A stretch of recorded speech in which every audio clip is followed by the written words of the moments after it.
Hi there! Welcome to another exciting episode of Éire's Epics and History. I'm your host, John Fisher, and today I have a guest, my brother. What's up? He actually was my cameraman for episode 3, so thank you very much, Stephen. No problem.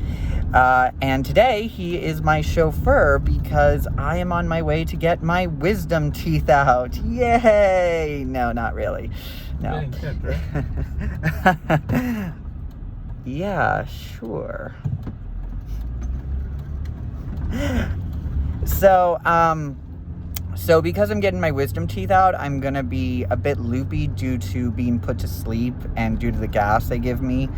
And I'm not sure how long that's going to be, and most likely my mouth is going to be very swollen and it'll be hard for me to talk after the operation today. So I've decided to do this video now, and I thought today, because I'm going in for what will probably be a bit painful afterwards, I'll probably be in some pain after this operation. I thought I would make this video short and make it on a light note about a myth, a very well-known myth from Irish mythology.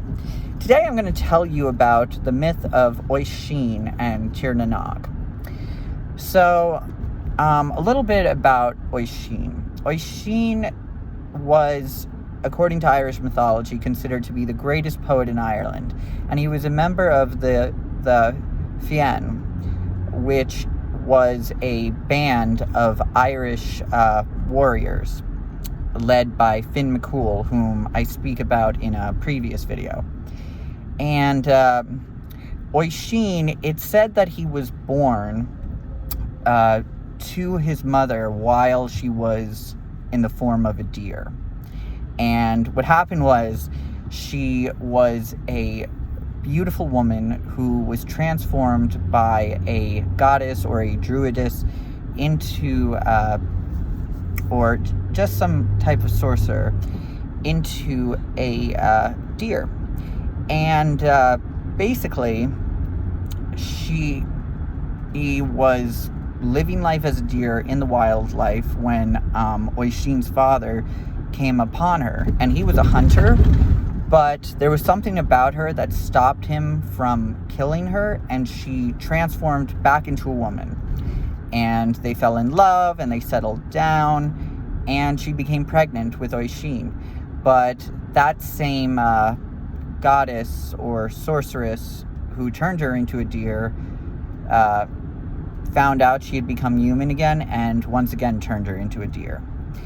Now, I've heard two variations of how Éire met his father. One says that they did not meet until they were adults, until he was an adult. Yes, his father was an adult. Yes, they were of legal age, Éire's father and mother. But, Éire, so one variation says that Éire was born to his mother while she was a deer. He was born human. He met his father as an adult. The other one is that his father found him after searching for 7 years in the woods, found him as a young child, naked and cold and living his life in the forest, and that his father took him home and raised him. I'm not sure what happened to Éire's mother after that, but basically, Éire grew up and met a nymph, the daughter of a sea goddess named Niamh. Now, Niamh is spelled Niamh, and it means saint in Irish. But yeah, that's another example of how mythology and how pre-Christian Ireland and Christian Ireland come together. But back to the story. So Éire meets Niamh, and they fell in love, and they marry, and Niamh takes him off to Tír Na Nóg, the land of eternal youth. And there, nobody ages, and they settle down and they have a son and a daughter. And now, some versions say that Oisin stayed in Tír Na Nóg for 3 years. Others say it was just a couple of months. What you need to understand about Tír Na Nóg is that from what my mother and my aunts told me years ago, Tír Na Nóg, 1 day in Tír Na Nóg is equal to 1 year in Ireland. So, for all intents and purposes, I'm going to say that he was there for just a couple of months. So he's there with his family, and maybe it was actually 3 years. I don't know, but basically he's there with his wife and his children, and they. And after some time, he wants to go back and see his family and his friends in Ireland. So Niamh says, all right, and gives him a horse so that he can venture to Ireland. But she tells him, when you get there, do not at any point disembark from the horse. Otherwise, you'll revert to your actual age. So he says, all right, and he rides off from Tír Na Nóg into Ireland, and he comes across a whole different landscape. Basically, Ireland at that point has been transformed by the arrival of Christian missionaries. It's become a Christian country, and the old Celtic ways have disappeared or become influenced by Catholicism and Christianized. And so he rides throughout Ireland looking for his friends and family, asking about them. People either don't know where they are, or they say, oh, they died hundreds of years ago. And he's very crestfallen. He's very sad because the land that he knew and the people that he lived with in this land changed. And that's understandable. He ends up, he doesn't like what he sees. He doesn't like these Christian traditions because he doesn't understand them. And he feels like the people have turned away from what are the true and traditional ways of Ireland. So he decides to go back to Tír Na Nóg. And he gets on his horse and he rides off towards Tír Na Nóg. And on the way he stops because there are a couple of men trying to move an old boulder, or some versions of the legend say there was a man who was like under a boulder and needed some help, an old man, and he tried to help get this boulder off the man or try and move it. And as he was doing that, the saddle he was on breaks, and he falls off the horse and onto the ground, and immediately reverts to a 300-year-old feeble man who is now at the point of death. Because as a mortal, he can't survive at 300 years old. And legend has it that as he was dying, he was greeted by a lone stranger walking down the patch of road that he was on. And this stranger was St. Patrick. And they talked with one another about Christianity and the old Celtic ways. And from what I heard, the conversation was not a pleasant one. I read that he expressed to St. Patrick how disgusted he was by Christianity, how he didn't understand it, how he had such a disdain for it, and St. Patrick was defending Christianity. And but you know what it shows? It symbolizes a couple of things, that conversation. It symbolizes the replacement of the Celtic and Druid-like ways of Ireland by Christianity.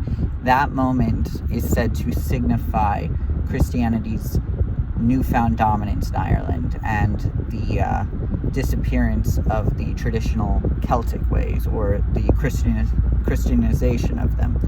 It's also an example of how Christian Ireland kept alive these supernatural tales, because this tale was written down by monks and early Irish historians. So even though they are now part of this new religious way of life that's thriving throughout Ireland, they're still, by writing down these literary tales, keeping alive the traditions that came from pre-Christian Ireland. And yeah, that's, I think, what I love most about this tale, and how it connects pre-Christian Ireland to Christian Ireland. So a couple of things before we go. I want to make one correction. Yesterday's video was about St. Column Kill, and I forgot to tell you, he is from a place called Gartin, which is in Donegal. So he hailed from there. He was born in 521 AD, which I got correct. What I got wrong in the video was, I said he was exiled in 565 AD. He actually was exiled in sorry about that, we're driving and the sun is kind of shining through the window, but he was actually exiled not in 565 AD, but 563 AD. And I want to thank my editor, Gus Iverson, my editor and my good friend, Gus Iverson, because he saw my video and he looked it up and found out that St. Column Kill, because I was trying to find out when he died on June 9th, 597 AD. Yes, June 9th, 597 AD, he died. And June 9th is now St. Column Kill's feast day. And I also, in my first video, I was telling you that Ireland had 5.5 million people, and I said that originally that fact I'd read in a book from 2007, and that I wasn't sure if it was still accurate. And in the next video, I corrected myself.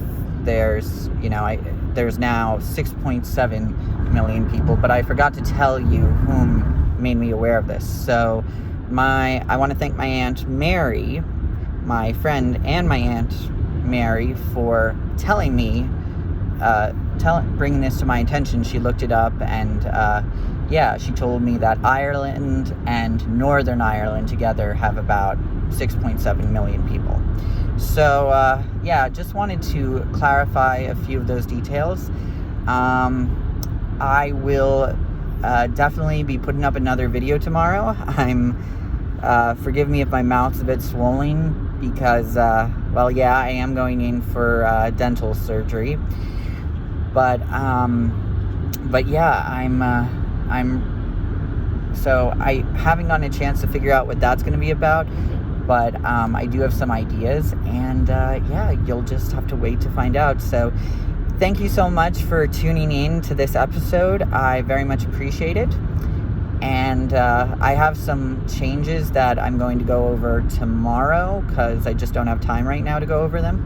But I will be introducing a couple of changes to the series over the next week to just make it a bit more lively, and also to help spread its presence online.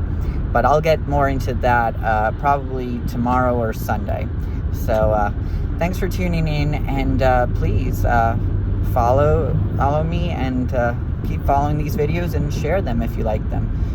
The point is to spread awareness about how great Ireland is as a country and its rich culture and history. So, yes, all I can say is, again, for the third time, thanks for tuning in, and yeah, stay tuned for more episodes. All right, signing off.